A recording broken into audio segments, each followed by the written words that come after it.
Hey, what's going on, everybody? It's Brandon, and welcome back to Marotta Media. And I'm going to be a little bit late on the movie that I'm reviewing in this video, but this is a movie that I just had to get my thoughts out. And that movie was Texas Chainsaw Massacre. Now, this is the umpteenth Texas Chainsaw Massacre movie. There's been so many, but this one is a direct sequel to the 1974 original. And it takes place in this remote Texas town where these kids have shown up to rebuild it. And in the process, they end up finding Leatherface, who has been hiding out since the events of the original, and all hell breaks loose from there. Now, the original Texas Chainsaw Massacre, I believe to be nearly perfect. One of the best horror movies ever made. I watched that movie for the first time around Halloween, like I have with most movies that I've discussed recently, and it blew me away, honestly. That movie was so ahead of its time. The violence, direction, cinematography, it was just revolutionary. It's hard to believe that that movie was made in 1974. And on top of that, it was made for this shoestring budget. I think $100,000, maybe a little over $100,000, and that's nothing. So this sequel that Netflix made had some pretty big shoes to fill, but not only did this movie fail, it failed pretty epically. Now, at the time of this review, it is March, and I watched this movie in February, the day that it came out.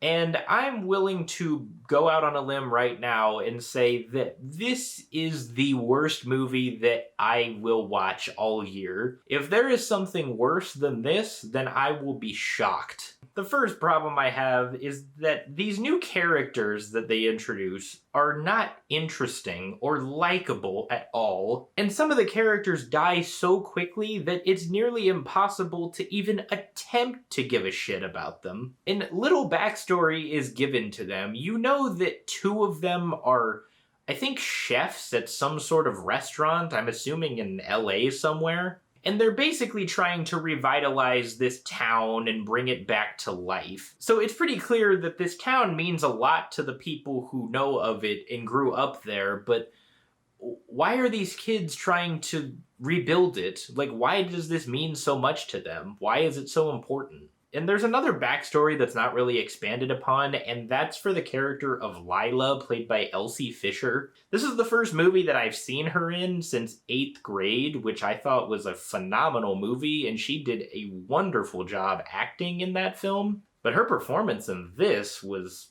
really nothing special, but that's a different story. So her character, Lila, was in a school shooting, and somehow they try to equate that to the events that happened in this town and the events that will occur later on in the film. But it's never really expanded upon. You just know that she was in a school shooting and it affected her, but what does that have to do with any of the events that are happening here? And that's another huge problem that this movie has. It really does its best to go over serious topics like that, like school shootings, as well as gentrification, because these people are just completely trying to redo this town and give it a makeover. And I guess racism is another serious topic that they wanted to discuss, but they don't really have anything to say about it. And the only reason I think that is because one of the buildings has a Confederate flag on it, and one of the characters says, hey, we need to take that down. We can't have that here with all the investors here. And that's the extent that you know about it. Like, why was that flag put there? Was this town full of Confederates before?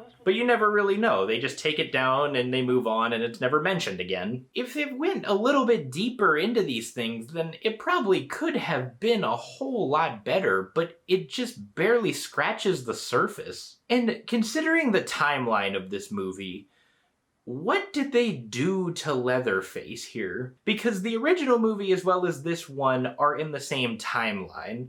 The original movie took place in 1974. That was 48 years ago. And judging by the looks of Leatherface in the original movie, he had to have been at least 30. So in this movie, he's pushing 80. But there's no way in hell that this man is nearly 80 years old, and I don't really know what they were trying to go for with this rendition of him, because At points, it felt like they were trying to make him a sympathetic sort of character. It tries to humanize him in these really strange ways. Because, spoiler alert, if you have not watched Texas Chainsaw Massacre, but it's been out for nearly a month now, so if you haven't watched it, that's your fault. But when this woman who was taking care of him dies, there's a scene later on where he goes into her closet and he picks out one of her dresses, and he's just kind of cuddling with the dress in a chair. And you could tell that this woman meant a lot to him because she took care of him all these years, but at the same time, I can't feel sorry for this guy. He's insane. He brutally murders people with a fucking chainsaw.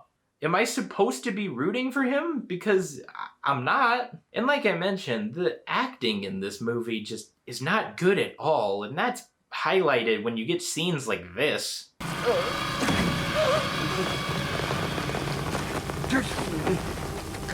got you. What happened to him? Oh my God. Good to see you, huh? Hold on. Hey, don't let go. Oh my God. And that specific moment leads to a scene in this movie that I believe will be infamous one day. The bus scene. So if you haven't seen this movie, this is also a spoiler, but Leatherface goes onto this bus full of these investors who were going to help the original group rebuild this town, and he brutally murders all of them. I'm not kidding. He kills everybody on this thing, except the two main characters because, you know, you gotta keep them alive till the end. But this entire scene is just a complete bloodbath. And it was at this moment I realized this movie does not really have anything to offer except for its violence. Because it certainly doesn't offer anything in terms of good storytelling, acting, or writing. I mean, especially when you get lines like this gem. Hey, Ron, what are you doing? Try anything and you're canceled, bro. You're canceled. Yeah, you know, because that's something that humans say to other humans. And something else that I haven't even mentioned at this point is that this movie is basically just a rehash of the 2018 Halloween movie. Because there is a character in this new Texas Chainsaw Massacre, Sally. And Sally was one of the 5 main characters from the original movie. They have a different actress playing her because the original actress passed away a few years ago. But the reason they have her in here is because she is very traumatized by the events of the first movie and she vows to get revenge on Leatherface. Does that sound familiar to you? That's literally just the plot of Halloween 2018. Laurie Strode survived the events of the first movie from the 1970s, and then there's a sequel that came out nearly 50 years later, and she vows revenge on the antagonist of the original movie who has returned. It's literally the same fucking movie! And if you've watched my channel for any amount of time, since the beginning specifically, you will know I was not a fan of the 2018 Halloween movie. But this plotline just felt so thrown in. And you really didn't care because even in the original movie, the character of Sally wasn't that interesting. Why am I supposed to care about her revenge story? This entire movie just makes absolutely no sense. Who was this made for? Was it just made for the die-hard fans of the original Texas Chainsaw Massacre? Because if it was, it feels like you're just spitting on them. The only saving grace of Texas Chainsaw Massacre is that the kills can be entertaining. They're very brutal, they're very bloody, and it's a feast for the eyes in some moments. But when you realize that this movie has nothing to offer except for its violence, it starts to become so overdone. And by the end of it, when everybody just starts dying, it doesn't feel entertaining anymore. It just feels like torture porn more than anything. But yeah, this movie was just, it was a shit show. And that really saddens me because I actually liked the beginning of this film and the ideas that they had, but then it just kept going and going and going, and it was a chore to get through. And that's not really good when you consider that this movie is only an hour and 20 minutes long. This movie really did nothing to help the legacy of the original, but it made me appreciate the original a hell of a lot more than I already did, because this movie is shit. Now, I made a short review of this movie on TikTok, and at the time of that review, I gave it a 2 out of 10, but honestly, I think that's even a little too high, so I'm gonna give Texas Chainsaw Massacre a 1 out of 10.